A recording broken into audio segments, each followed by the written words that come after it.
এই মুনাফিক হলো আমাদের জন্য সব থেকে বড় ভয়ঙ্কর। কেননা আমার বাড়িতে কটা দরজা আছে, আমার বাড়ির ভেতরে কোথায় কি আছে কেউ জানে না।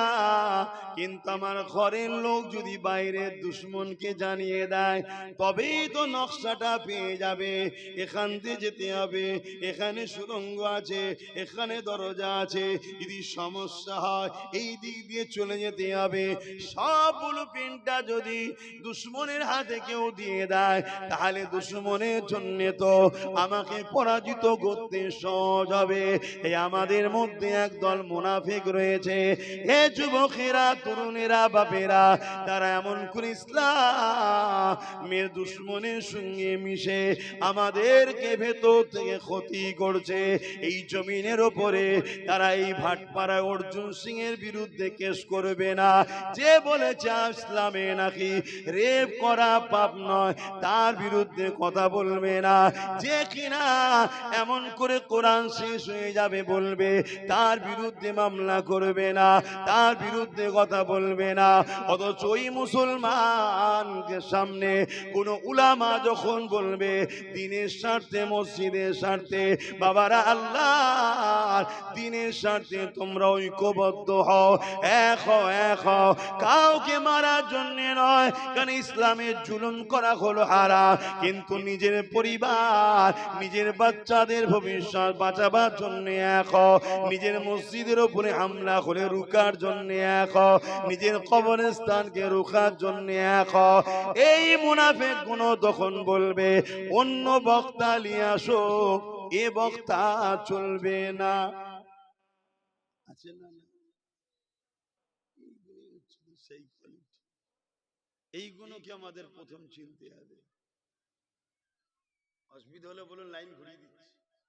আব্বা অসুবিধা হচ্ছে আব্বা? এইগুলো হলো সেই কোয়ালিটি। এটা কি নতুন না, আগেও ছিল?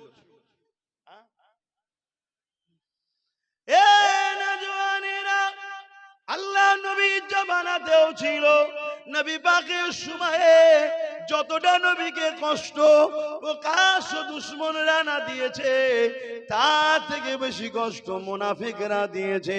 আল্লাহ নবী সাহাবাদিগকে নিয়ে জালিমদের জুলুমের হাত থেকে মদিনাকে কিভাবে নিরাপদে রাখা যায়, জালিমদের জুলুমের হাত থেকে সাহাবাদেরকে কিভাবে নিরাপদে রাখা যায়, জালিমদের জুলুমের হাত থেকে নারী বাচ্চাদেরকে কিভাবে সুরক্ষিত রাখা যায়, এই প্ল্যান পরিকল্পনা নবী করত। আর নবীর মজলিসে তারা মুমিন সেজে, মুসলমান সেজে, সাহাবা সেজে ঢুকে বসে থাকতো। তারা টুক করে গিয়ে ইসলামের দুশ্মনদের কাছে বলে দিত, এর বিনিময়ে মোটা অঙ্কের টাকা নিয়ে নিত।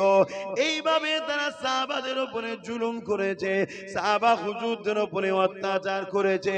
এই মুনাফিকদের মধ্যে থেকে এক মুনাফিক, যার নাম হলো আব্দুল্লাহ ইবনে উবাই, যে কিনা নবী পাকের পিছনে নামাজও পড়তো, নবী পাকের সঙ্গে জিহাদে গেছে, নবী পাকের সঙ্গে রোজা রেখেছে, নবী পাকের সঙ্গে হজ করেছে। কিন্তু আবার যখন আম্মা জান আয়েশা হুজুরের বিষয় এলো, আম্মা জান আয়েশা হুজুরের বিষয়ে সব থেকে বেশি পাড়ায় পাড়ায়, বাজারে বাজারে মিথ্যাচার করে ছড়িয়েছিল এই আব্দুল্লাহ ইবনে উবাই। তাই আজও মুনাফিক আমাদের মুসলিম সমাজের মধ্যে আছে না নাই? এগুলো জানানো জাতিকে দরকার আছে না না? বলুন। কেন কাল তো মুনাফিক এসে বলতে পারে, দে এসআইয়ের ফর্মটা আমায় আমি জমা করে দেবো, নিজে ডাস্টবিনে ফেলে দিতেও পারে। কে? আমার কথা কি কষ্ট হলো? এটাও তো একটা জটিল বিষয়। আমার ভাই আপনি, আমার দেশবাসী আপনি, ফেঁসে যাবেন, বিপদে পড়ে যাবেন, এই বিষয় থেকেও তো সুরক্ষিত রাখার জন্য কথা বলার নামও তো ইসলাম। জোরে বলুন সুবহানাল্লাহ। এরা এত বড় মুনাফিক, এরা কোরআনের দুটো আয়াত নেবে, তিনটে আয়াত নেবে না, পাঁচটা আয়াত নেবে, 10টা আয়াত নেবে না। এদের বক্তব্য কোরআনের কিছুটা লাও, কিছুটা লিও না, এটাও একটা মুনাফিক। এদের বক্তব্য মৌলী সাহেবরা আসবে, নামাজের কথা বলবে, রোজার কথা বলবে, বাকি অন্য বিষয়ে কেন বলতে যাবে বাবা? শুনছেন তো নাকি? মৌলী সাহেবরা সুদের বিরুদ্ধে বলবে কেন? মৌলী সাহেবরা মদের বিরুদ্ধে বলবে কেন? কথা শুনছেন? কেন মদের বিরুদ্ধে বললে মুসলিম ছেলেরা যদি মদ খাওয়া ছেড়ে দেয়, তাহলে এখন তো সরকার মদ ব্যাপারী হয়েছে, তার তো বাজার খারাপ হয়ে যাবে, এজন্য এদের অসুবিধা হয়। এই মুনাফিক মুসলমানগুলো তখন বলে কি, না ওই মদের বিরুদ্ধে বলছে ওই হুজুর আনা যাবে না। শুনছেন তো নাকি? আর মদ যদি বিক্রি না হয়, তাহলে বাড়ি বাড়ি বাড়ি বাড়ি ভাতা ভিক্ষাটা দেবে কি করে? আর ভিক্ষা যদি না পায়, তাহলে মা বোনেদেরকে তো সাথেও পাবে না। শুনছেন তো নাকি? এই জন্যই তো সমস্যা। কিন্তু বলুন, আমার ইসলামে মদ হালাল না হারাম? আমার সংবিধান মদের পক্ষে না বিরুদ্ধে? আমি সবাইকে জিজ্ঞেস করছি, আমার সংবিধানও মদের বিরুদ্ধে। তাহলে আজকে আমরা কোথায়? বাপেরা, নওজওয়ানেরা, ইতিহাসের পাতায় একটা যোদ্ধার নাম বলে যায়, শুনে রেখে দেন, যিনার নাম হল হযরতে সালাউদ্দিন আইবি রাহমাতুল্লাহ আলাইহি। যিনি একদিকে যেমন মিশরে হুকুমত করেছিলেন, আবার তিনি জগৎ বিখ্যাত আল্লাহ পাকের ওলি বান্দা ছিলেন। তিনার জীবনে এমন কোন রাত যায়নি তাহাজ্জুদের নামাজ কাজা করেছে। আবার মিশরের রাজত্ব চালাচ্ছে। আর আজকে আমাদের ইমামরা যদি বলে, তোদের আমি তো ইমাম রে, আমার পিছনে তো নামাজ পড়ি, জুম্মাটাও তো পড়িস, এক কাজ কর, এবারে পঞ্চায়েতে যখন ভোট হবে আমি এই বুথে দাঁড়াবো, আমাকে ভোটটা দিস। কি বলবে মুসল্লিরা? এই ইমাম ভালো নয়। শুনছো তো নাকি? কেন এই সমস্যা, এই রোগ আমাদের মধ্যে ঢুকলো কেন? আর ওমর ফারুক মসজিদে নামাজও পড়ায়, অর্ধেক পৃথিবী চালায়। জোরে বলুন সুবহানাল্লাহ। এই রোগটা আমাদের মধ্যে ঢুকেছে কি করে? সমস্যাটা কোথাও বুঝতে পারছেন তো নাকি? হ্যাঁ, এটা রোগ, এটা মারাত্মক। ইমাম ওই গ্রামে সব থেকে ভালো লোক না খারাপ লোক? বলুন বলুন, আমি জিজ্ঞেস করছি। আপনি আপনি আপনি ইমামটা কার? মুসলমানদের। মুসলিম মহল্লায় মসজিদে ইমাম যিনি আছে, ওই মহল্লাতে তিনি ভালো লোক না খারাপ লোক? তাহলে তাকে আপনি যখন ভালো বলছেন, তাহলে সেই ভালো লোককে আপনি নেতা বানাচ্ছেন কেন?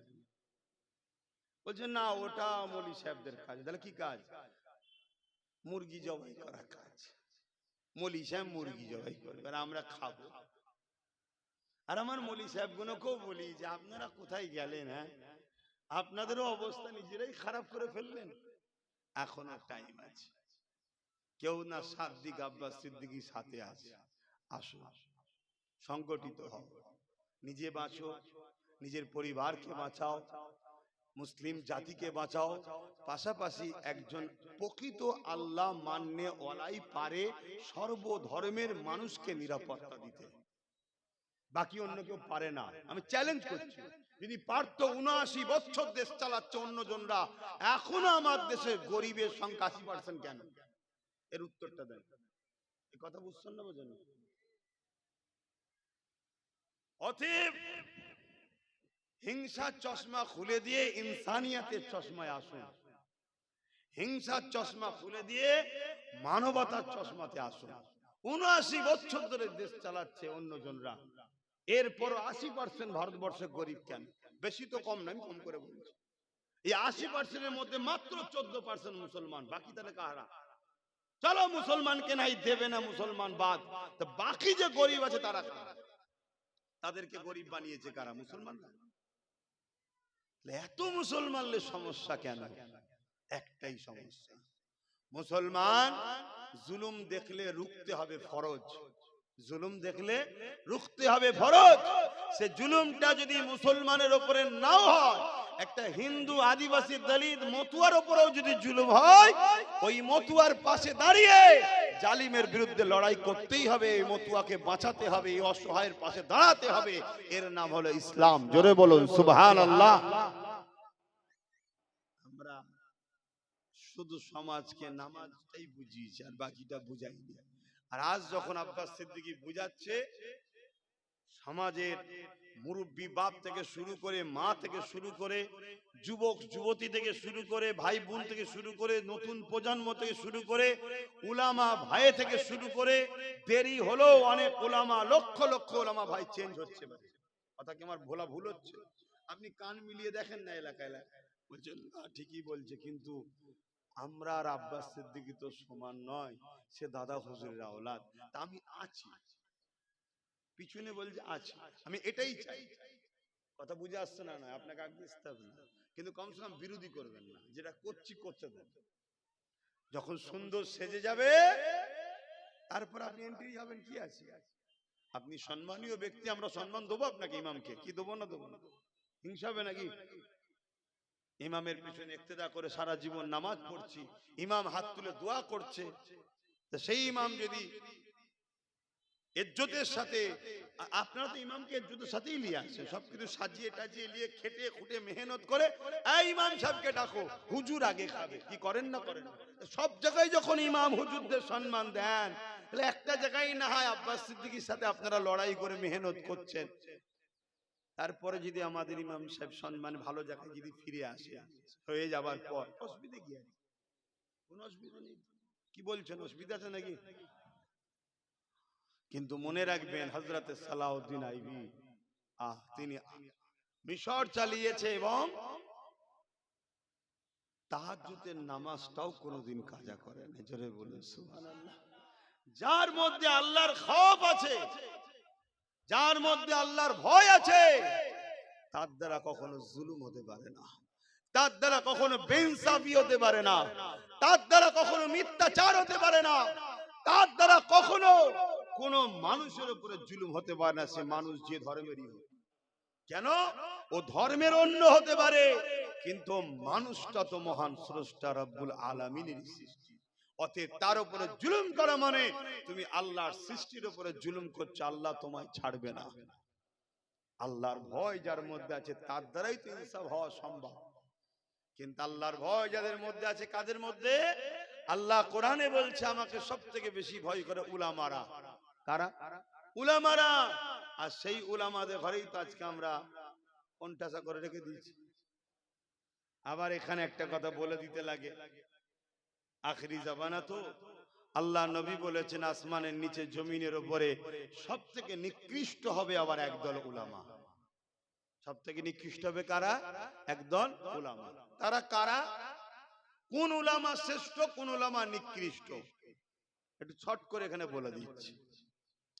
আল্লাহ পাক কিয়ামতের দিনে ঘোষণা দেবে, আমার উলামা বান্দারা, আলেম বান্দারা, তোমরা আজকে ময়দানে মাশরে দাঁড়াতে হবে না, আমি আল্লাহ তোমাদেরকে বেহিসাব জান্নাতি করছি। জোরে বলুন সুবহানাল্লাহ। যাও জান্নাতে যাও। এই উলামা গুলো কারা?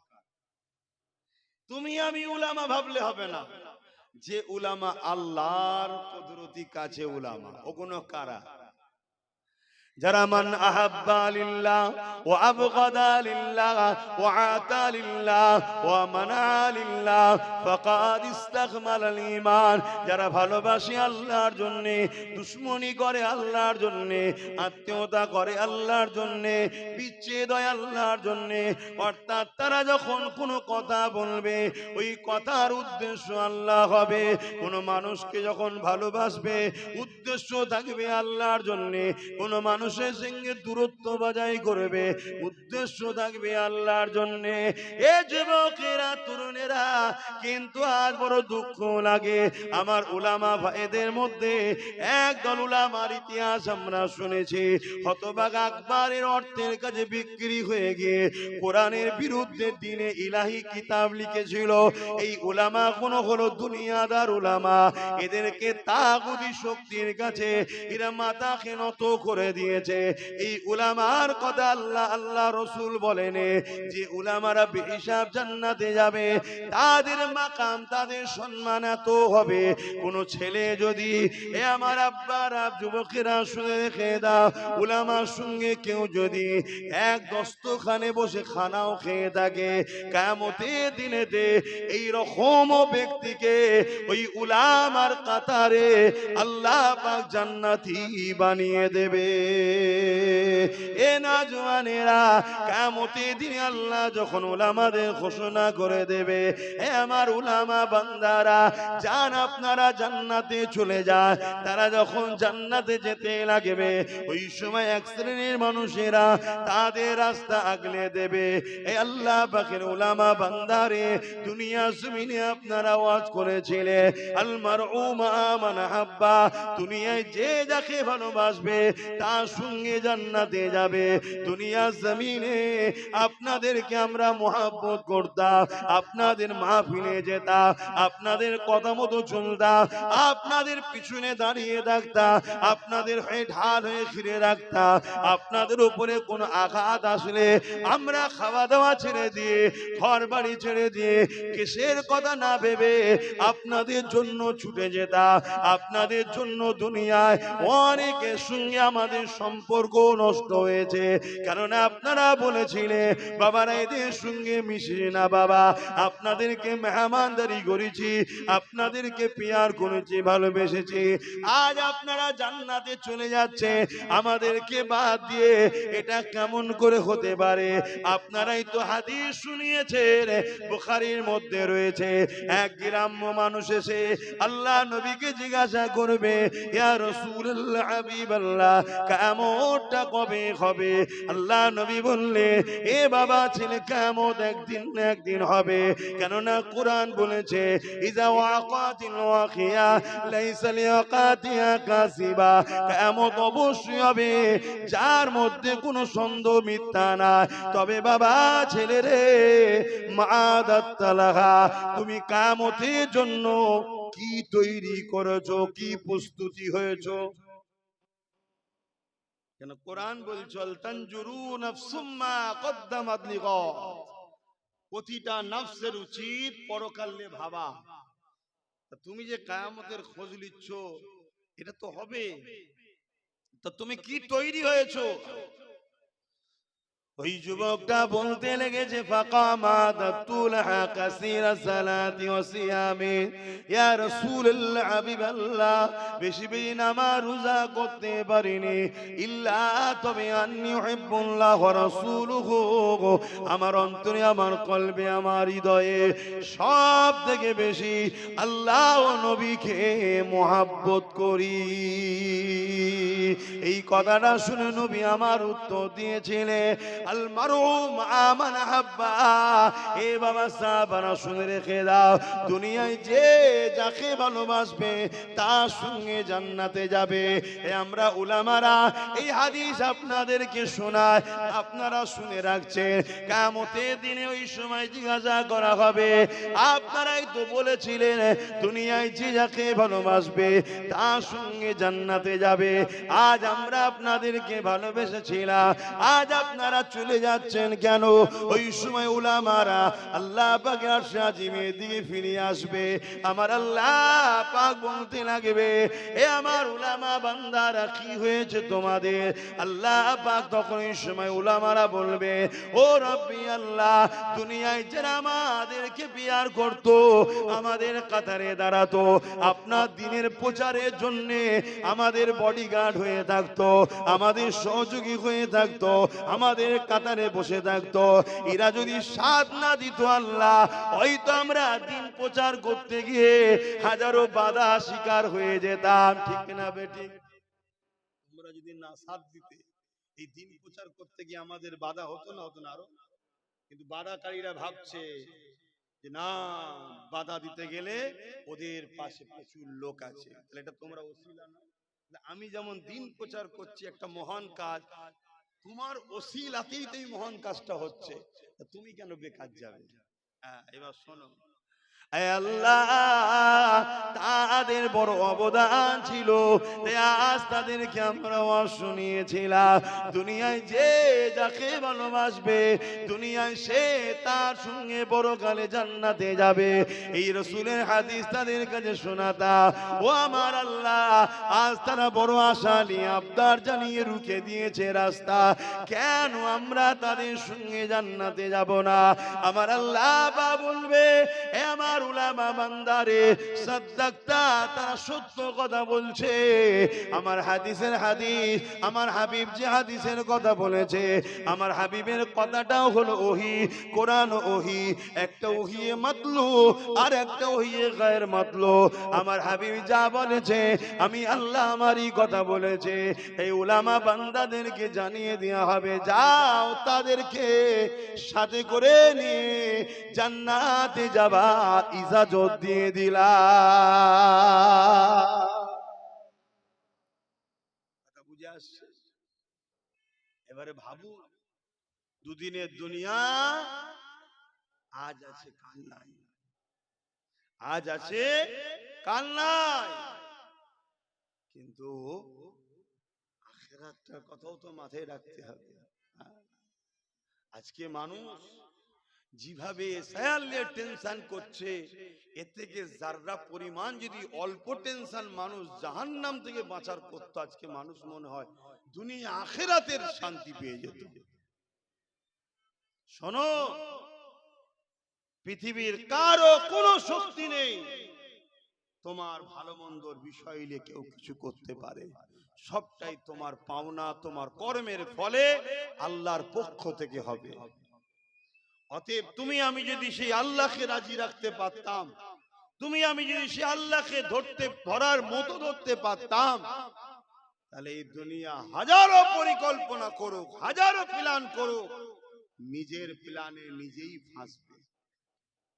আমরা নিশ্চয়ই জানি আবু জেহেল আমার নবীকে প্ল্যান করে কুয়ায় ফেলার প্ল্যান করেছিল না করেনি? জোরে বলে। আজকেও অনেকে সেই নবীর উম্মতকে প্ল্যান করছে বিভিন্ন ভাবে ফাঁসাবার। মনে রাখবেন, যত প্ল্যান করেছে প্রত্যেকবারে নিজেদের প্ল্যানের নিজেরাই জড়িয়েছে। ঠিক তো নাকি? বলবেন তো? নিজেদের প্ল্যানে নিজেরাই জড়াচ্ছে। আজকেও যে প্ল্যান চলছে, এই প্ল্যানে দেখবেন নিজেরাই জড়িয়ে গেছে। কথা বুঝে আসছে না? বুঝতে পারছেন? কিন্তু অত গাফলতি হয়ে থাকা ভালো নয়, যে গাফলতি আমার কওমের হয়েছে। আমার কওমের যে গাফলতি, এ কচি দেখে দে তো, এই কচি এনে দে তো, এই এটা করে দে না। নিজের পিঠ যদি চুলকায়, এখানে এনেছেন ওখানে চুল, এটা নবীর মেম্বার। নিজের পিঠ যদি চুলকোই নিজেকেই চুলকে নিতে হয়, তাই তো নাকি? ভাষাটা খারাপ না, বাস্তব কথা। সমস্যা নিজেকে একটু দায়িত্ব নিয়ে করতে হবে। সব গাফলতি করে এলে বাবা এটা নিয়ে যা, একেবারে গিয়ে ড্রামে চলে যাবে। কথা বুঝছেন তো নাকি? কারণ আপনি নিশ্চিন্তায় বলতে পারি, আমি এ বাংলার মুসলমান, এ ভারতের মুসলমান, এরা অন্য জায়গা থেকে আসে, এরা এখানে। কিন্তু আমাদের গাফলতির জন্য কিছু ক্ষতি হলেও হতে পারে। তার জন্য গাফলতি ছাড়তে হবে। ছেড়ে দেন, সব সমস্যা ঠিক হয়ে যাবে। আর দ্বিতীয়, সমাজে এতিমের যেমন কোনো গুরুত্ব থাকে না, গার্জেন হারা হওয়ার জন্য এই দুনিয়াবি ক্ষমতার জায়গাতেও নিজেদের গার্জেন, নিজেদের লিডার, নিজেদের দল, নিজেদের পাওয়ার না থাকার দরুন আমাদের সমাজে গুরুত্ব নাই। কথা কিছু বুঝে আসছে? তুমি তোমারটা তৈরি করো। কেউ যদি তোমাকে সাথে নিতে চায়, চলো একসাথে চলি, কিন্তু তা বলে তোর সাথে আমি যাব কেন? তুই আমার সাথে আসবি কোনোদিন? কথা খারাপ লাগছে নাকি? তাই না, দুজনে মিলে একসাথে করি, একসাথে, তাহলে আবার একসাথে থাকবে। কিন্তু সারা জীবন সেই পরের আব্বাকে ও আব্বা ও আব্বা ও আব্বা বলবেন, মাঠে খাটালো, ধান কাটালো, ধান ঝাড়ালো, সেদ্ধ করালো, চাল করালো, রান্না করালো, দেখছে আব্বা আব্বা করছে, ছেলেকে দিয়ে কাজ করিয়ে এলি। আর আমরাও ভাবছি আব্বা কত ভালোবাসে। লাস্টে যখন খাবার টাইম হয়েছে, ঘরের দরজা দিয়ে তারা বাব্বাটাই খাচ্ছে, তোমাকে আমাকে বার করে দিয়েছে। কি সমাজে ঘটছে না? সব কিছুর ভাগের বেলায় আমরা বাদ। কি গো, কথা কি খারাপ লাগছে? একটু বোঝে, একটু ভাবে।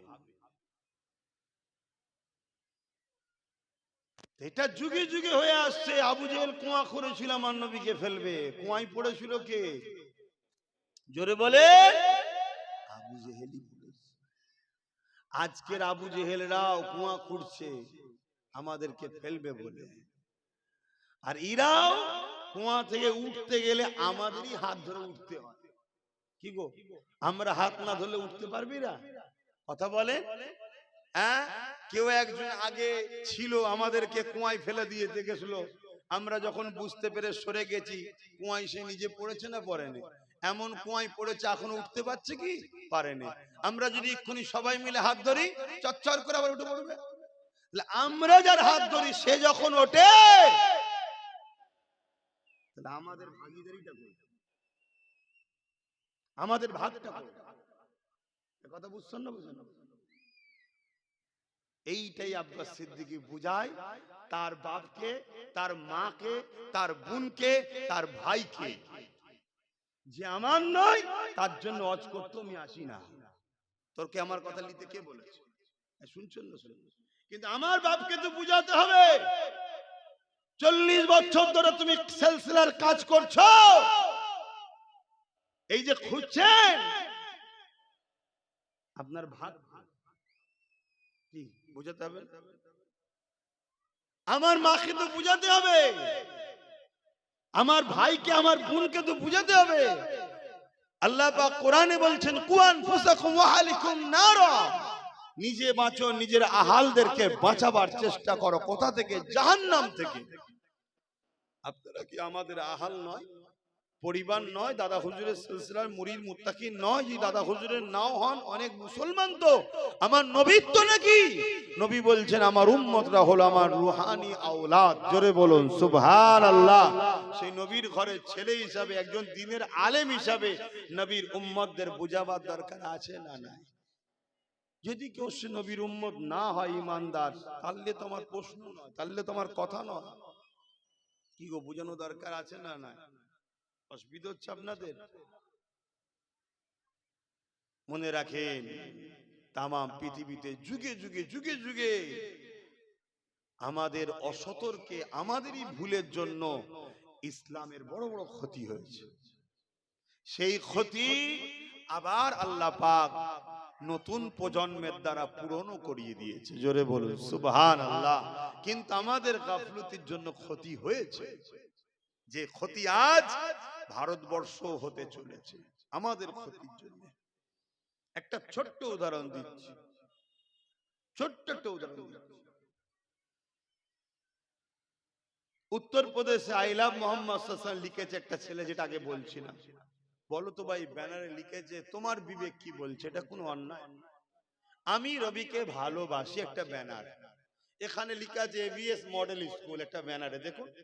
পীর আবু বকর সিদ্দিক নলেজ সিরিজের করেছে ওই স্কুলে 2025-এ আবার নতুন বাচ্চা ভর্তি লিবার অ্যাড। অর্থাৎ আমি একটা কাজ করছি, তার প্রচার।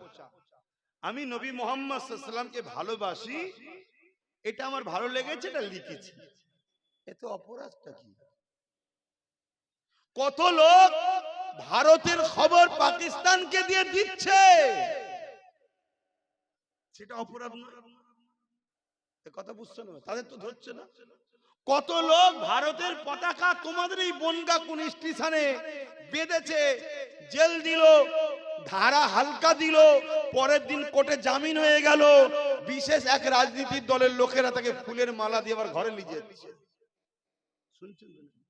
মানে ইরাদা ছিল কি? পতাকাটা বাঁধাবো পাকিস্তানে, তারপরে বলবো মুসলমানরা টিঙ্গেছে, এলাকার মুসলমানদের ধরপকড় করো, জেলে ভরো। কিন্তু হাতে নাতে ধরা পড়ে গেছে যখন দেখছে আরে আমার কর্মী তো ধরা পড়ে গেল, হালকা ধারা দিল। কেন? প্রশাসনের কিছু করে নেই, ওপর থেকে হ্যালো, ধারাটা হালকা দিবি, কেসটা বেশি দিবি না, চলে এলো নাকি? বুঝতে পারছেন তো নাকি? প্রশাসন দেখছে যা আমি কি করবো, আমার চাকরি চলে যাবে, চলো হালকা ধারা। পরের দিন কোর্টে উঠলো, জামিন হয়ে গেল। শুনছেন? আর শারজিল ইমাম উমর খালিদ নাম জানেন? চেনেন আপনারা?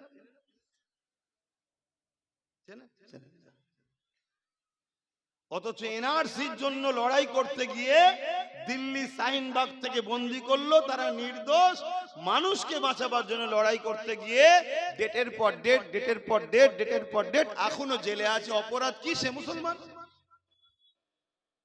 আর এখানে পাকিস্তানের পতাকা বানছিল, এদেরকে ধরে পরের দিন ছেড়ে দেওয়া হলো। কেন? নেতা ওদের, সব ওদের। আর শারজিল ইমাম আর ওমর খালিদ এদের কেউ নেই। এই মাথায় ঢুকছে তো নাকি? এরপরও যদি না বোঝো, আমার কিছু তো দেখার নেই, তো আমার ডিউটি পালন করছি। আমি শুধু আমার ডিউটি পালন করছি। আল্লাহ পাকের কাছে আমি না ধরা পড়ে যাই যে বলিস নি কেন, এজন্য বলছি। আমার কথা যদি সবাই নাও নেন, আল্লাহর জাত পাকের কসম করে বলছে আমার কোনো অসুবিধা নেই। আল্লাহর জাত পাকের কসম করে বলছে আমার কোনো অসুবিধা নেই। আমার ভাই নওশাদের কোনো অসুবিধা নেই। ও যদি হেরাও যায় ওর কোনো অসুবিধা নেই। কে বলেছে ওর অসুবিধা?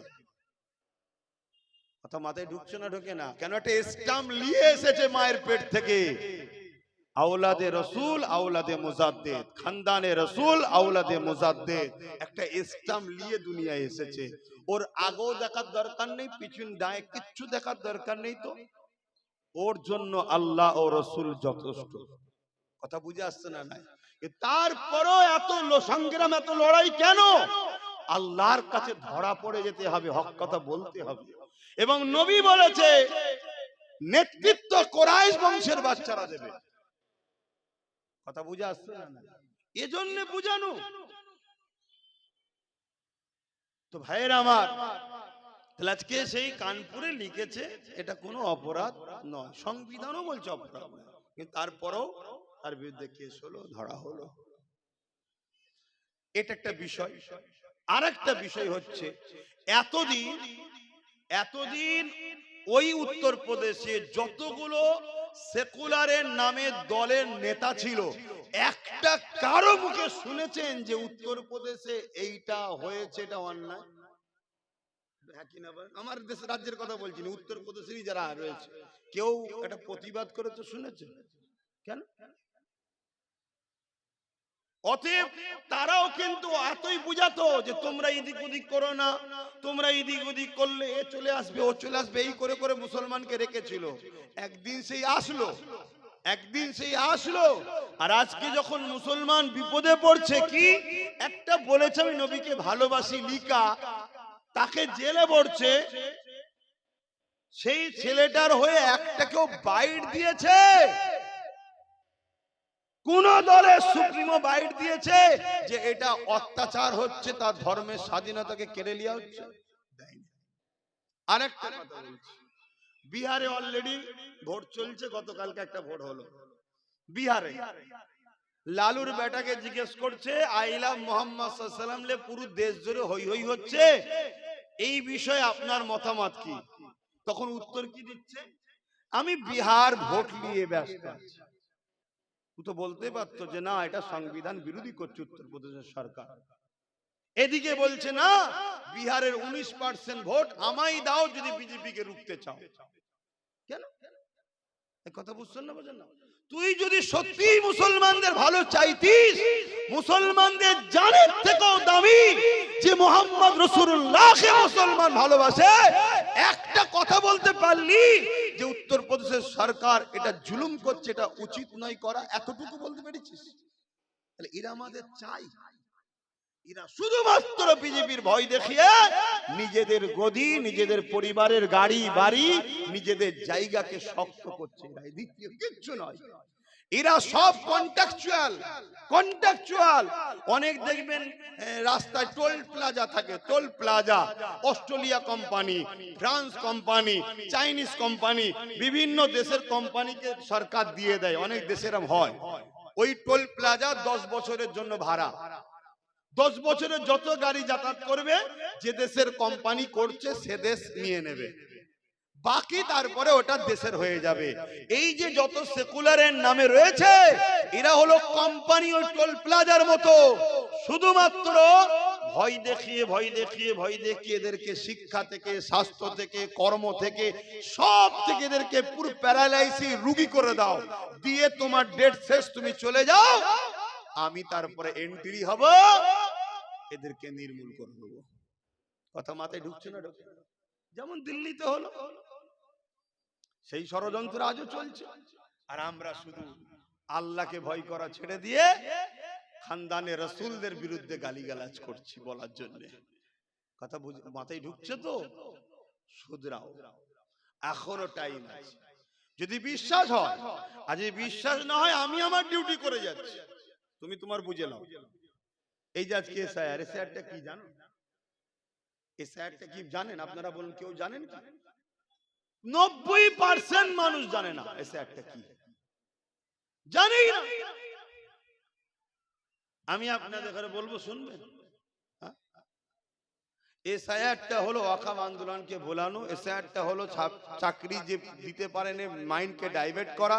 এসআইআর হলো দেশ যে ধ্বংসের দিকে চলে গেছে, কেন্দ্র সরকার দেশ চালাতে পারছে না, মাইন্ডকে ডাইভার্ট করে দেওয়া। এসআইআর হলো বেকারত্ব বেড়ে গেছে, তাকে খামোশ করিয়ে দেওয়া। এটাই তো এসআইআর। শুনছেন তো নাকি?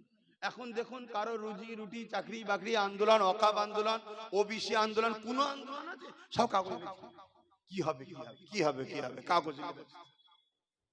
শুধু মানুষকে প্রেসানে রেখে নিজের রুটিটা সেকে নিয়ে চলো কেটে পড়ো, তারপরেও তাওয়াই পড়ে থাকবে। যাক, হায় হায় হায়, কোথায় সমাজ চলে গেল?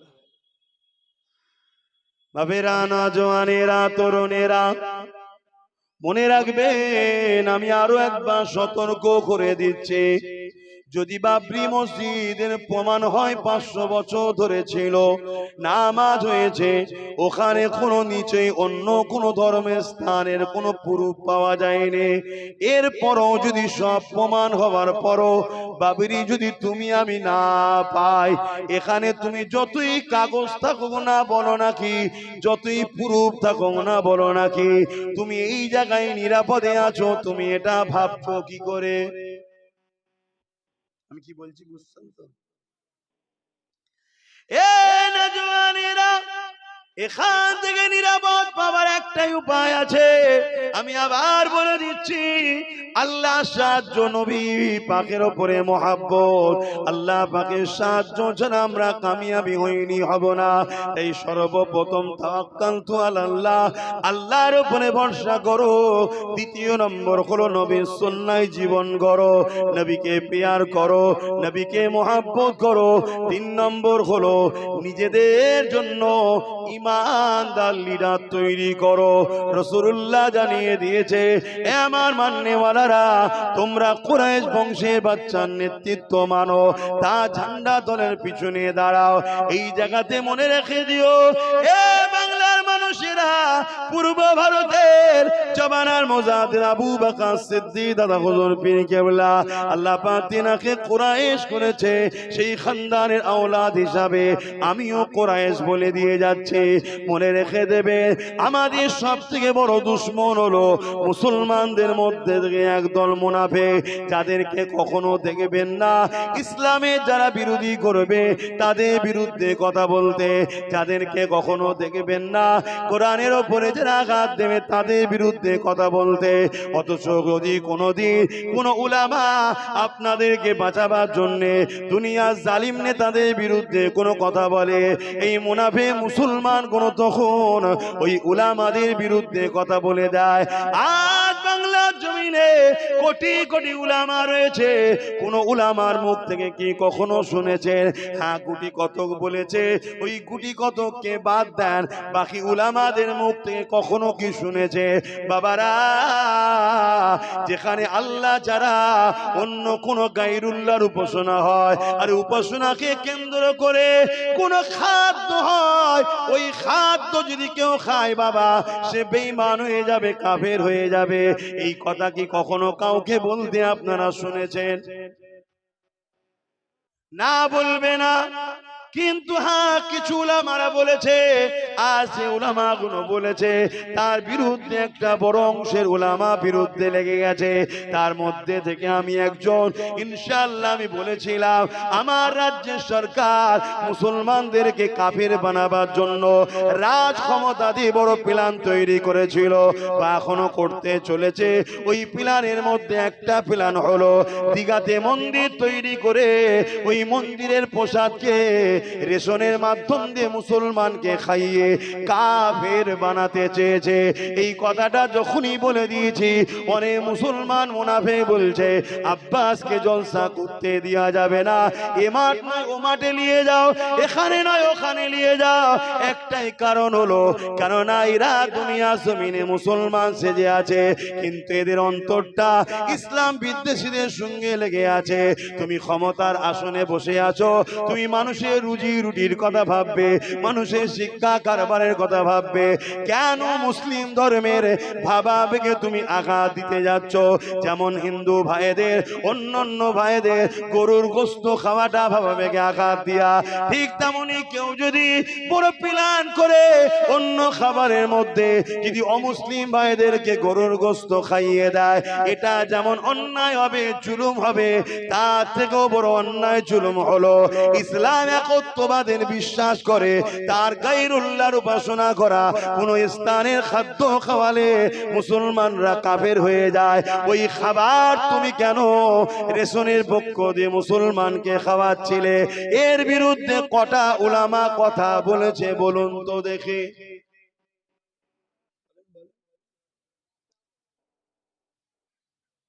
সমস্যাটা কোথাও বুঝতে পারছেন তো? অসুবিধা হচ্ছে আব্বা? যদি আব্বাসের কথা অসুবিধা হয়, খান না। আপনি আপনার কবরে জবাব দেবেন, আমার কি সমস্যা, কিন্তু আমার ডিউটি বলা, আমি বলবো।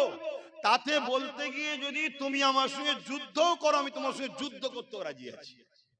আমি ওপেন বলে যাচ্ছি, এত কোনো ক্যামেরার মুখে বলে যাচ্ছি। যদি কথা বলতে গিয়ে কেউ যদি বলে কথা বলা যাবে না, সে যদি বলে তোমার সঙ্গে যুদ্ধ করব, আমি দু হাত তুলে বলছি রাজি আছি তোর সঙ্গে যুদ্ধ করবো। কেন আমার কাছে আল্লাহ ও রসুল আগে, পৃথিবীর কেউ আগে না। কথা ক্লিয়ার? তাতে যদি হাড়ি পুকুরিয়ার লোক বলে ভাই ওই যে দ্বিতীয় যেখানে জলসা করেছিল ওখানেও হবে না, আপনাকে জলসা করতে দেবে না, আমি আসবো না। পুরো বাংলার লোক যদি বলে তোমায় জলসা করতে দেবো না, করবো না। জলসা আমায় খাওয়ায় না, খাওয়ায় আমার। শুনছেন তো নাকি? কিন্তু আল্লাহ রসুলের পক্ষে কথা বলবো কেন? এটা একটা চক্রান্ত চলছে। 1 কোটি মরা লোক দ্বারা যেমন কোন উপকার কাজ করিয়ে নেওয়া যায় না, 100 কোটি বেঈমান ভেতরে ভেতরে কাফের হওয়া মুসলমানের দ্বারা ইসলামের কোন কাজ হতে পারে না। এই জন্য ইসলামের দুশমনেরা আমাদেরকে ভেতর থেকে কাফের বানাতে চাইছে। আমরা যতদিন বেঁচে আছি ইনসাফ ততদিন থাকবে, আমরা যতদিন আছি ইনসানিয়ত থাকবে, আমরা যতদিন আছি নাই থাকবে। আমরা যদি চলে না যাই তাহলে আজকের ফেরাউন কোন মানুষের কাছে খোদা হয়ে টিকে থাকতে পারবে না। বুঝছেন তো নাকি? তাই মুসার বিরুদ্ধে সেদিনের ফেরাউন লেগেছিল, মুসা সাথীদের পিছনে লেগেছিল। আজকে ছোট ছোট যারা খোদা হতে চাইছে এরা দেখছে বাকি সবাইকে তো আমাদের কৃতদাস বানিয়ে নিয়েছি, সবাই তো আমাদেরকে সেজদা করে আর করে, সব করিয়ে নিয়েছি, মুসলমানদের তো হবে না। আবার মুসলমানের মধ্যে থেকে অনেককে খাবার খাইয়ে খাইয়ে কাজ তো মিটিয়ে দিয়েছি, কিন্তু অনেক উলামা আছে এই মুসলমানদের ঘরে জলসায় গিয়ে তওবা পড়াচ্ছে, এই মুসলমানদের ঘরে জলসায় গিয়ে বুঝাচ্ছে, এ তো পরিবর্তন হয়ে যাচ্ছে। এক কথা বুঝছেন না? তাহলে তোমার কাজ তুমি করো, আমার কাজ আমি করি। ইমামতির কাজ ইমাম করবে, তাই তো নাকি? এখন স্কুলের মাস্টার যদি বলে ইমাম সাহেব সরো, আমি নামাজ পড়াবো, তাহলে ইমামের জায়গায় তুমি হাত দিয়েছো, তাহলে ইমাম তো তখন বলবে স্কুল থেকে সরো, আমি পড়াবো। তুমি নেতা যখন বলবে ধর্মের বিষয়ে হাত দেবে, তখন হুজুর তখন রাজনীতির বিষয়ে হাত দেবে। এক কথা বুঝছেন না? বোঝেন না? তুমি কেন বললে যে কোরআন শেষ হয়ে যাবে, আমার উন্নতি শেষ হবে না? তোমাকে এটা বলার অধিকার কে দিল? তুমি বাকি কি বিষয়ে বলেছো সেটা তাদের ব্যাপার, আর তোমার ব্যাপার। আমার কোরআন নিয়ে বলার অধিকার তোমায় কে দিয়েছে? অতএব তুমি যখন আমার কোরআন নিয়ে বলতে ঢুকেছো, তাহলে আমি তো তোমার ঘরে হাত দেব। কথা বুঝছেন না? বোঝেন না? কিন্তু তুমি যদি মনে করো আব্বাস তোমার কওমের মধ্যে অনেককেই তো আমি কিনে রেখেছি, আরে শোনো, আব্বাস কওমের লোকের উপরে ভরসা করে কথা বলে না, আব্বাস কথা বলে আল্লাহর ভরসায়। হাসবুনাল্লাহু ওয়া নি'মাল ওয়াকিল, নি'মাল মাওলা ওয়া নি'মান নাসির। আমি এই কওমকে খুশি করার জন্য ওয়াজ করতে আসিনি, আমি আমার মালিককে খুশি করার জন্য ওয়াজ করতে এসেছি। আমার মালিক শুনছে আমার ওয়াজ, শুনছেন তো নাকি? হ্যাঁ, আমি ক্লিয়ার করছি আমার কবরকে, আমি ক্লিয়ার করছি আমার আখেরাতকে। তোমার যদি মনে হয় আমার সাথে সাথ দিবা, চলে আসো, তোমার কবর আখেরাত ক্লিয়ার হবে। আর আমার কথা যদি ভুল হয়, দূর থেকে উলামারা কাদা ছুড়াছুড়ি না করে হাদিস কোরআনের দলিল দিয়ে স্টাম্প মেরে ফতোয়া দাও না। কথা বুঝছেন না? একটা কথা খুব বাজারে চলছে, আব্বাস সিদ্দিকী বলেছে টিএমসি কে ভোট দেওয়া হারাম। শুনেছেন তো নাকি? ও তো কাটিং করা জিনিস, ও তো মুনাফিকরা কেটে ছড়িয়েছে, ও তো ছড়িয়েছে। কেন ছড়িয়েছে? যাতে করে আব্বাসকে বোঝানো যায় সাধারণ মুসলমানকে যে আব্বাস হলো বিজেপির লোক। আব্বাস কার লোক? বিজেপির লোক। এই জন্য টিএমসি কে ভোট দিয়ে হারাম বলেছে। ওই বিজেপির বিরুদ্ধে বলে না তো, এই জন্য যেটা কাটিং করে এই মুনাফিক গুলো ছড়িয়েছে। কথা বুঝছেন না? বোঝেন না? হ্যাঁ, কিন্তু হাকিকাতে আমি কি বলেছি শুনবেন না? শোনা দরকার আছে না? নাই তো শোনা দেখতে পুরোটা শুনতে হবে। কি বলেছি? তা 20 মিনিট, এই 20 মিনিট বলছি, 20 সেকেন্ড, 30 সেকেন্ড, 1 মিনিট, 1.5 মিনিট কে ওয়াচ করে, বাকি বক্তা কোনো গেল কোথায়? আগে কই, পরে কই? হ্যাঁ, তাহলে একটুখানি বলি, ধৈর্য হারা হচ্ছেন না তো? 10 মিনিটের মধ্যে কাজ ছেড়ে দেবো। এই কমিটি, অসুবিধা হচ্ছে? তোদের ভয় লাগছে নাকি? ভয় লাগলে পরের বার দাওয়াত করবি নি। দাওয়াত করার সময় তো জোর করে যে করি, ভাই জান নিতে হবে। কোথায় গেল আমার আলী ভাই? ভয় লাগছে নাকি? দুনিয়ায় যদি কপালে জেল খাটা থাকে ঘুরে আসবে, অসুবিধা কি আছে? কপালকে কেউ চেঞ্জ করতে পারে? দুনিয়ায় যদি মার খাওয়া কপালে মার খেয়ে নেবে, অসুবিধা কি আছে? কিন্তু আখিরাতটা আপনার কামিয়াবি হবে যদি আপনি হকের পক্ষে থাকেন। কতদিনের দুনিয়া? আলী ভাইয়ের কত হলো? বয়স কত হলো? 48, একদম শেষের দিকে। খুব টেনে মুড়ি কতদিন আর? আচ্ছা লাও না 30 বছর আরো বেরিয়ে দিলাম, লাও, আল্লাহ ভালো জানে। 40 বছর, আল্লাহ ভালো জানে। 50 বছর, আচ্ছা আর 100 বছর দিলে খুশি? আল্লাহ ভালো জানে। কিন্তু গড় কি বলছে? গড়টা কি বলছে? 70, 80, এর উপরে তো কেউ যাচ্ছে না। ঠিক আছে, তারপরেও ধরে নিলাম 100 বছর। তারপরেও মরণ আছে না নাই? আমি এটাই বুঝতে চাইছি, মরণ আছে না নাই? সেই জায়গায় কি জবাব দেবেন? কবরে যখন জাহান্নামের গর্ত করে দিয়ে 99টা সাপ দেবে দুমুখো, আর কালা কানা ফেরেশতা পাঠিয়ে পিটবে, তখন কি উত্তর দেবে? এইটা আমার বাপকে, আমার মাকে, আমার ভাইকে, আমার বোনকে বোঝানো দরকার আছে না? যে ভাই আমার গুনার মাপ আছে।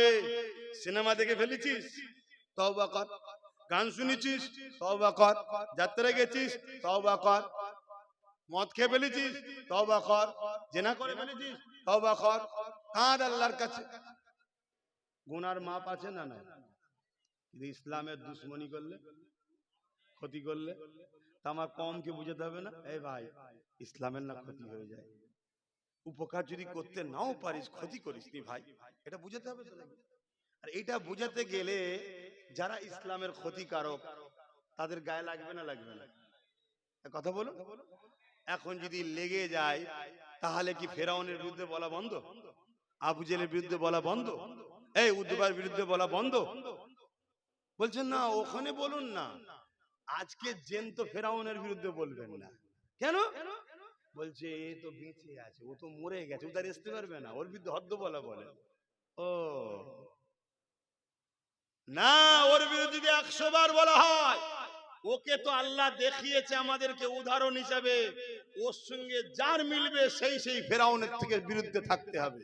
এই জন্যই তো আল্লাহ এজিদকে তৈরি করেছে। তো চলেন, নামাজের সময় হয়ে আসছে, আমি ছোট্ট করে এটা বলে দিই। আমি অ্যাকচুয়ালি বলেছি কি জানেন, ইসলাম বলছে অন্যায় দেখলে হাত দিয়ে রোকো। ইসলাম কি বলছে, আমার রাসূল কি বলছে? অন্যায় দেখলে একটু সাড়া দেবেন, 10 মিনিটের মধ্যে হয়ে যাবে। অন্যায় দেখলে হাত দিয়ে রোকো, যদি হাত দিয়ে রুখতে না পারো, হাতে ক্ষমতা নেই, দুর্বল মানুষ, তাহলে মুখ দিয়ে অন্যায়ের প্রতিবাদ করো। যদি অন্যায়ের প্রতিবাদ মুখ দিয়ে করার ক্ষমতা নেই, তাহলে কমসে কম অন্তর থেকে ঘৃণা করো। এই অন্তর থেকে ঘৃণা করাটা হলো ইমানের শেষ স্তর, একেবারে দুর্বল ইমান, এরপরে ইমানের আর কোনো স্থান নাই। তাহলে আজকে কেন্দ্র সরকার, আমি ঠিক এইভাবে বলবো, আজকে কেন্দ্র সরকার ওয়াকফ কালা কানুন করে আমার মসজিদ, আমার কবরস্থান, আমার ঈদগাহ, আমার খানকা নিয়ে নিচ্ছে, দখল করে নিচ্ছে, সেগুলোকে প্ল্যান করে দিয়ে বড় বড় শপিং মল, বড় বড় সিনেমা হল, থিয়েটার, কল কারখানা আদানি আম্বানির জন্য হবে। এটা নাই করছে না অন্যায় করছে? এটা আওয়াজ দিয়ে বলবেন অন্যায়। তাহলে রাসূলের হাদিস, অন্যায় দেখলে তাহলে কেন্দ্র সরকারের বিরুদ্ধে হাত দিয়ে লড়তে হবে, হাতে ক্ষমতা নেই, আছে ক্ষমতা নেই, তাহলে মুখ দিয়ে প্রতিবাদ করতে হবে। ধরেন কোন মুসলমান এমনও আছে মুখ দিয়ে প্রতিবাদ করারও ক্ষমতা নেই, তার উচিত কি? ঘন্না করতে হবে। যদি এটাও না করে কোন মুসলমান যদি কেন্দ্র সরকারকে ভোট দেয়, তার মানে তাকে সাপোর্ট করলো, আরো শক্তিশালী হোক, সে শক্তি হয়ে কি করবে? আরো মসজিদ মাদ্রাসাকে ভাঙবে। তাহলে তুমি সাপোর্ট করলে না করলে না, কথা বুঝছেন? তাহলে তার মধ্যে কি ঈমান থাকবে? এইটা আমি প্রথম বলেছি যে কেন্দ্র সরকারকে ভোট দিলে ঈমান থাকবে না। দ্বিতীয় আমি কি বলেছি, কেন্দ্র সরকারের বিরুদ্ধে লড়াইয়ের প্রতিবাদের দরকার আছে না নাই? প্রতিবাদ করতে গিয়ে হঠাৎ করে যদি রাজ্য সরকার বলে দিল্লি গিয়ে আন্দোলন করো, আর আজকে কলকাতায় নিরপেক্ষ, দিল্লি গিয়ে আন্দোলন করো, বাংলায় আন্দোলন হবে না, যদি বাংলায় কেউ আন্দোলন করো, গুলোগুলি করো, আমি তার সব থেকে বড় দুশ্মন হব। ও আমি বিজেপির বিরুদ্ধে আন্দোলন করলে তুমি আমার দুশ্মন, তার মানে কি তুমিও চাইছো মসজিদ মাদ্রাসা ভাঙছে, ভাঙুক, রুকা যাবে না? কথা মাথায় ঢুকছেন না কেন? তাহলে তুমি মসজিদ মাদ্রাসার দুশ্মন না বন্ধু? জোরে বলুন। তা যে দুশ্মন হয় তাকে হাত দিয়ে রুখতে হবে, যদি হাতে ক্ষমতা না থাকে মুখ দিয়ে প্রতিবাদ, যদি মুখে প্রতিবাদ নাই অন্তর থেকে ঘৃণা করতে হবে। এরপরেও না করে কোন মুসলমানের বেটা যদি একেও ভোট দেয়, ঈমান থাকবে? এইটাই তো বলেছি। অনেকে আবার বলছে তাহলে এতদিন ভোট দিচ্ছিল সব, এই এতদিন বলেছিল, এতদিনে বলেছিল যে দিল্লি চলে যাও, কথা কিছু বুঝছেন না? এই যে একটা মুসলমান ধরুন আজকে এসছে, দাড়ি টুপি আছে, নামাজ পড়া মুসলমান, আসসালামু আলাইকুম বলবো না? বলবো না? কালকে শুধু ইসলাম ছেড়ে দিয়ে অন্য জায়গায় চলে যায়, তাকে সালাম দেওয়া যাবে? তাহলে এতদিন এ বলেন দিল্লি চলে যাও, তাই এতদিন যদি কেউ দেয় বা দিতে বলে সমস্যা তো নেই, কিন্তু আজ যখন ও মসজিদ মাদ্রাসার বিরুদ্ধে, আর সাপোর্ট করা যাবে? আরো একটা কথা, যদি কেউ বলে কোরআন মিটে যাবে, তার মানে সে কোরআনের পক্ষে না বিরুদ্ধে? যে কোরআনকে মিটাবার কথা বলে, কোরআনের বিরুদ্ধে, তাকে তুমি সাপোর্ট করা মানে তার ওই কথাকেও তুমি সাপোর্ট করলে, তাকে শক্তিশালী করলে। আজ মুখে বলেছে, কাল বাস্তবে করবে, তার কি মান থাকবে? এই কথাটা আমি বলেছি, বলার পরে আবার কি বলেছি জানেন, সেটাও শোনেন। এরপরও বলেছি কি, যদি কেউ মনে করো যে এটা ভুল করে বলে ফেলেছে, তাহলে তোমার সরকারকে যে বলো একটা বাইট দিতে, যে আমার এগুলো বলা ভুল হয়ে গেছে। তাহলে আমি এসে ওর বিরুদ্ধে বলবো, এর বিরুদ্ধে বলবো না। এই কথা বুঝছেন না, বোঝেন না? এগুলো কিচ্ছু দেয়নি, শুধু ছেড়েছে কি, টিএমসিকে ভোট দিয়ে আব্বাস সিদ্দিকী হারাম বলেছে। এই শুনছেন না, শোনেন। ওই কবর আবু জেল যেমন কুয়া খুঁড়েছিল, এটা প্রচার করে নিজেদের কুয়া নিজেরাই খুঁড়েছিস। কেন মানুষ সবাই বোকা নয় রে। এখন মানুষের হাতে অ্যান্ড্রয়েড মোবাইল, মানুষ গুগলে সার্চ করে পুরোটা দেখছে। আর যাদের মধ্যে ঈমান আছে, সে দুনিয়ার স্বার্থে যদি এ সাপোর্ট করেও থাকে, আমার বক্তব্য আলোচনা শোনার পরে তার দিল জাগবে আল্লাহর ভয়েতে। কোরআনের দুশমন, মসজিদের দুশমন, মাদ্রাসার দুশমন। দুর্গাপুরে বোলডুজার দিয়ে রাজ্য সরকার মাদ্রাসা ভেঙেছে, এবং মিড ডে মিলের খাবার রাস্তার কুকুরের বাচ্চাকে দেবো, তো মাদ্রাসার বাচ্চাদের দেবো না, এই রাজ্য সরকার বলেছে। এই সরকারকে কোনো ইমানদার ভোট দিতে পারে না। কথা মাথায় ঢুকছে না, ঢোকে না? যদি দেয় তার ইমান থাকতে পারে না। এইটাই তো বলেছি। এবারে এই যদি এর ভুলটাকে স্বীকার করে নেয়, যে আমার ওই কোরআন শেষে বলাটা ভুল হয়েছে, দিল্লি চলে যাও বলাটা ভুল হয়েছে, আন্দোলন তোমরা করো, রাস্তা যেন জাম না হয়, একটু আমার দিকেও খেয়াল রেখো, কেন আমি তো তোমাদের সাথে আছি, কি তাহলে ভিন্ন বিষয়। আর নাই শুধু মুখে বলবে এসআইআর হতে দেবো না, আমি বেঁচে থাকতে এসআইআর হতে দেবো না।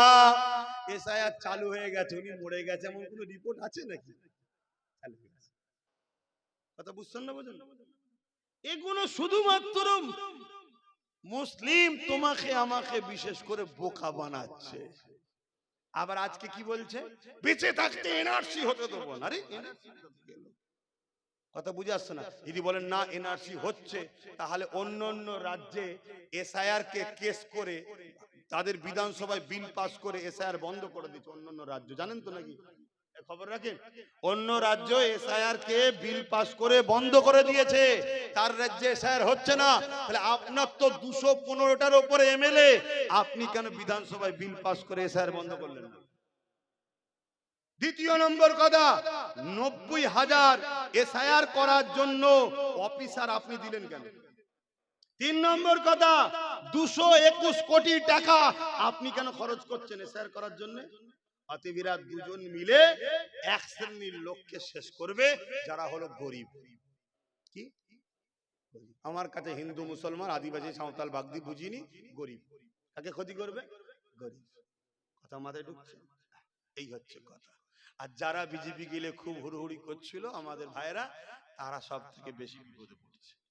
এতে কি আমি খুশি? না, খুশি নয়। এখনো সময় আছে, সব গরিবরা এক হয়ে যাও, গরিবরা এক হয়ে যাও। ধর্ম তোমার তোমার ঘরে রাখো, তোমার দিলে রাখো, বাইরে তোমরা গরিব এক হও, গরিব এক হও, গরিব এক হও। আর আপনাদেরকে বলে যাব, যে বিএলআরও আসবে ফর্ম দিতে, দুটো ফর্ম দেবে, দুটো ফর্মকে জেরক্স করে জেরক্সের উপরে লিখি করবেন, কাটাকুটি হলে জেরক্সের উপরে হোক, ফ্রেশ করার পরে তারপরে এই ফর্ম দুটো ফিল আপ করবেন।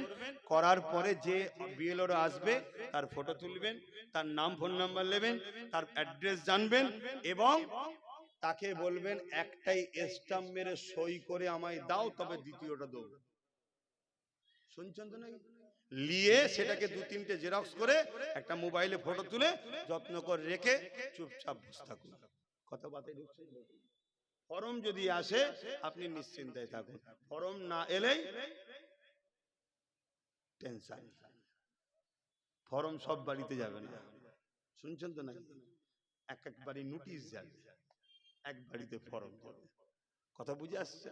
অতএব আশা করছি আপনাদের বাড়ি সব ফর্মই আসবে ইনশাআল্লাহ। আল্লাহ আপনাদের হেফাজত করুক। একজন পীর হিসেবে, পীরজাদা হিসাবে, নবী বংশের খানদান, দাদা হুজুর আওলাদ হিসাবে দোয়া করি আল্লাহ এই বিপদ থেকে আপনাদের হেফাজত করুক, বলুন আমিন। কিন্তু বারবার বলছি, আগে স্ট্যাম্প মেরিয়ে সই করাবেন, তারপরে দ্বিতীয়টা দেবেন। যেটা নিজের হাতে স্ট্যাম্প মারা কপি রাখা ছাড়া ছাড়বেন না। কথা কিছু বুঝছেন না, বোঝেন না? আপনাদের সববার বাপ দাদু এখানকার, কথা বুঝে আসছে? আপনার দাদুর কবর এখানে আছে, তার মানে এখানেই ছিল। দাদির কবর এখানে, মুরব্বী বাপেদের কথা বলছি, আমাদের কথা বলছি নি। আমার বেটা যান এখানে, আপনাদেরও যুবক যারা তোমাদেরও বেটা যান এখানে, দাদুর আব্বাও এখানে আছে, টেনশনের কিচ্ছু নেই। কথা কিছু যদি বলেন কি করে আপনি বলছেন, আরে মুসলমান জুম্মার নামাজ ছেড়ে দেয় তো কি হয়েছে, ঈদ বকরাই ছেড়ে দেয় তো কি হয়েছে, ভোট দিয়া কোনোদিন মিস করে না। তাহলে ভোট যখন দিয়ে নাম আসতে গেছে নাকি, কিন্তু এই কথাটা মাথায় রাখবেন, বারবার বলছি, দুটো ফর্ম দেবে, একটাকে নিয়ে সই স্টাম্প মেরিয়ে সই করে নিজের কাছে রাখবেন, এবং যে আসবে, ভাই আপনি কে, আমি আপনার ফটো তুলবে, তার নাম অ্যাড্রেস ফোন নাম্বার রাখবেন, রেখে দেবেন। কেন বলছি, বাই চান্স যদি আপনাদের সঙ্গে গাদ্দারি হয়, ধোঁকা হয়, ওপরে কে গাদ্দারি করেছে আমি দেখবো না, যে বেটাকে আপনি ফর্ম দিয়েছেন, না কান টানলে মাথায় সেটা কথা আছে না, আমি আপনাদের ভালোবাসার মানুষ হিসেবে, পীর ভাই হিসেবে বলে যাচ্ছি, বাবাজি হিসাবে, আল্লাহ একটাই আমার ভাই দিয়েছে, একটাই সারা বাংলা কাঁপাচ্ছে, তার দ্বারা দিয়ে কেস লড়বো, আপনাদের পাশে থাকবো। কথা মাথায় ঢুকছে না, ঢোকে না? বাকি কে আপনাদের সাথ দেবে আমি জানি না, কেন অনেকে সাপ হয়ে কামড়াচ্ছে, উজা হয়ে আবার ঝাড়ছে, 90,000 দিয়ে দিয়েছে, আবার বলছে হতে দেব যাত্রীকে, কি হলো? আপনি তো বিধানসভায় বিল পাস করতে পারতেন অন্য রাজ্যের মতো, যে আমার রাজ্যে হবে না, মিটিয়ে তো। কিন্তু আমি একটা বিদায় লিবার আগে বলবো একটা কথা, পশ্চিম বাংলায় বাংলাদেশ থেকে ঘুষপেটিয়া মুসলমান ঢুকেছে, এই কথাটাই বাংলায় সর্বপ্রথম কে বলেছিল বলেন? কবে বলেন তো? তখন কিন্তু এখানে অন্য সরকার ছিল, তখন চিল্লে ছিল, সেই হাওয়া এখন শুরু হয়েছে। তাহলে আপনাদের ঘরে ঘুষপেটিয়া বলেছে যিনি প্রথম, তিনি এখন নিজের খাটিয়া ঠিক করার জন্য ময়া কাদা কাঞ্চে, একটু সাবধানে চলবেন, বাকি নিতে হয় ল্যান, না নিতে হয় ল্যান। তবে বাচ্চাগুলোকে দেখে মায়া লাগে, যে আপনাদের ভুলের জন্য এই বাচ্চাগুলোকে অল্প বয়সে না কাফন করতে হয়।